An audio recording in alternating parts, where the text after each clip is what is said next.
ही चकली पाहताय किती सुंदर एकसारखी झालेली आहे, अजिबात तुटलेली नाहीये।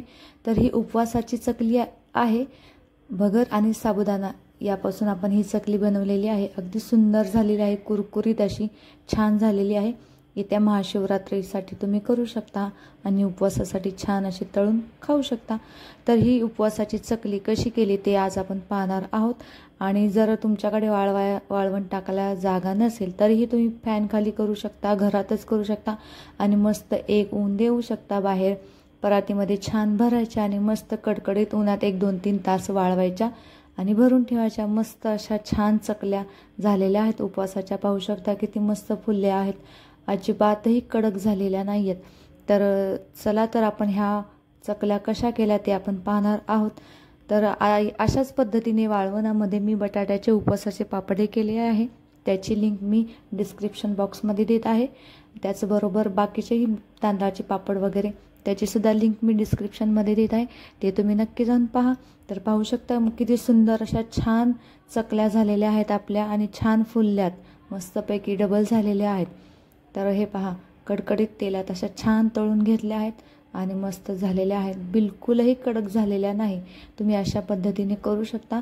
तर यातली मी तुम्हाला तोडून दाखवते किती छान झालेले ए पहा, पाहू शकता अशा पद्धतीने मस्तच झालेली आहे, बिलकुलही कडक झालेली नाही। तर त्यासाठी काय केलं आहे, एका वाटीमध्ये 1 वाटीभर भगर घेतली आहे। एका बाउलमध्ये ती भगर काढून घ्यायची आणि स्वच्छ अशी 2-3 पाण्याने धुवून घ्यायची, त्याचं काळं पाणी निघेपर्यंत 2-3 वेळा छान स्वच्छ धुवून घ्यायची। खळखळ अशी छान मस्त व्यवस्थित धुवून घेतली की त्याचा सगळा जो काळेपणा असतो तो निघून जातो आणि पांढरी शुभ्र अशी भगर दिसते। तर पाहू शकता अशा पद्धतीने चोळून तुम्ही छान ही भगर धुवून घ्या। आणि आता एका साईडला ठेवते। एका कढईमध्ये ज्या वाटीने आपण भगर घेतली होती ना, त्याच वाटीने पाऊण वाटी मी साबुदाणा घेतलेला आहे। साबुदाणा छान आपल्याला एकसारखा भाजून घ्यायचा आहे। भाजून घेतल्याने काय होतं, पटकन मिक्सरला बारीक होतो। किंवा तुम्ही विकत जे पीठ असतं साबुदाण्याचं तेही वापरू शकता, पण मी इथे असं छान भाजून घेत आहे कढईमध्ये। तर भाजून घेतल्यामुळे आपलं मिक्सरचं भांडं खराबही होणार नाही आणि पटकन आपली पिठी तयार होईल। तर व्यवस्थित 15 मिनिटे तुम्हाला छान भाजून घ्यायचं आहे। 15 मिनिटानंतर हा थंड करून घ्यायचा। थंड झाल्यावरती छान असा कडकडीत पटकन मिक्सरला बारीक होतो आणि भाजताना एकसारखा असा भाजायचा आहे। आता हा भाजून झालेला आहे, गॅस बंद करू। आणि इथे मी 4 बटाटे घेतले आहे, साल काढून उकडून। तर प्रमाण बरोबर आहे, 4 बटाटे घेतलेले आहे, साल काढून घेतले आहे, ते किसून घ्यायचे आहेत आपल्याला। आता आपण जी भगर स्वच्छ धुवून घेतली होती ती छान शिजवून घेऊयात, मस्त शिजवून घेऊयात। आणि त्याच्यामध्ये 1 वाटी भगर असल्यामुळे त्याला 2 वाट्या पाणी घालायचं, व्यवस्थित शिजवून घ्यायची मस्त अशी छान। या वाटीने भगर घेतली होती आपण, आता त्याच वाटीने 2 वाट्या सुरुवातीला पाणी घालायचं। जर वाटलंच तुम्हाला की पाणी लागेल, भगर छान शिजली गेलेली नाही, तरी अर्धी वाटी तुम्ही वरून पाणी घालू शकता, काही फरक पडणार नाही।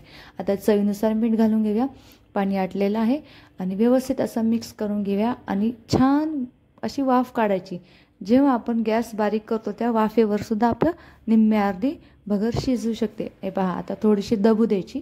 अशा पद्धतीने तुम्हाला जर वाटलंच की पाणी लागेल तर तुम्ही पाणी घालू शकता। इथे मी गॅस एकदम बारीक करत आहे आणि एक 5 ते 10 मिनिटं झाकण ठेवत आहे।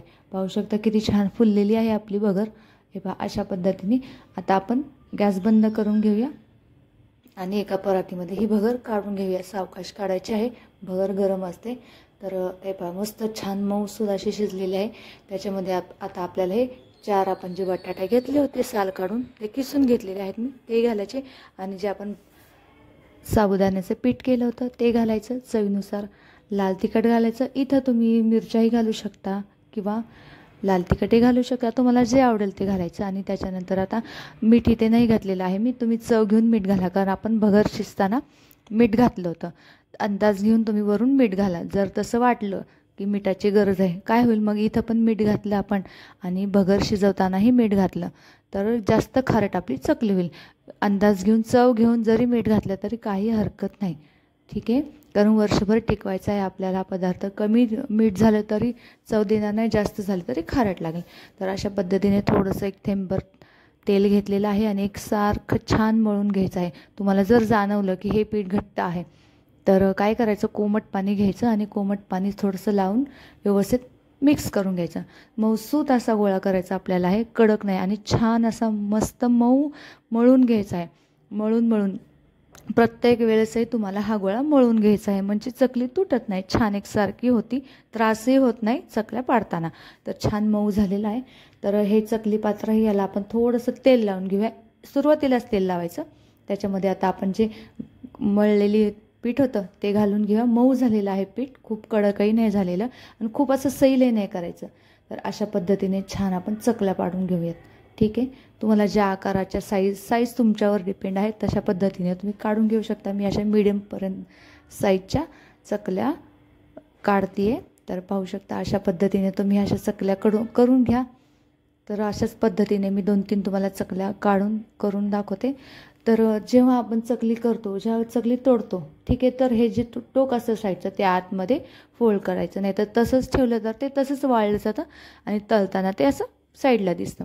त्यामुळे चकली करताना ओला आहे तोपर्यंतच तुम्हाला ते छान व्यवस्थित पिठाचं आत दाबून घ्यायचं आहे. पाहू शकता अशा पद्धतीने सगळ्या चकल्या आपण करून घ्यायच्या. जर तुम्हाला वाटलंच की आपल्याकडे वाळवायला जागा नाही आहे, तर फॅनखाली मस्त निवांत बसायचं आणि छान अशा चकल्या करायच्या. प्लास्टिकच्या कागदावर करा, ताटातही होतात, काही हरकत नाही, पाटावरही तुम्ही करू शकता. छान अशा चकल्या झालेल्या आहेत. आता हे सगळ्या आता वाळून घ्यायच्या आहे. कमीत कमी 50 चकल्या झालेल्या आहेत. पाहू शकता तुम्ही, हे पहा 50 चकल्या झालेल्या आहेत, छान वाळलेल्या आहेत. मस्त फॅनखाली वाळवल्या आधी आणि मग ऊन दिलं. ऊन मात्र द्यावंच लागणार आहे आपल्याला. वर्षभर टिकवायच्या म्हणजे ह्याला कडकडीत ऊन हे दिलंच पाहिजे.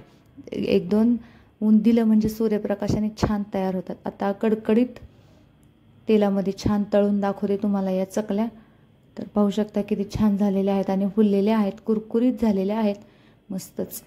तर बघू शकता. तुम्हाला व्हिडिओ आवडला असेल तर व्हिडिओला लाईक, शेअर, सबस्क्राईब करायला विसरू नका. बाकीचे सुद्धा माझ्या रेसिपीज आहेत, त्या तुम्ही चॅनलवर जाऊन नक्की पहा.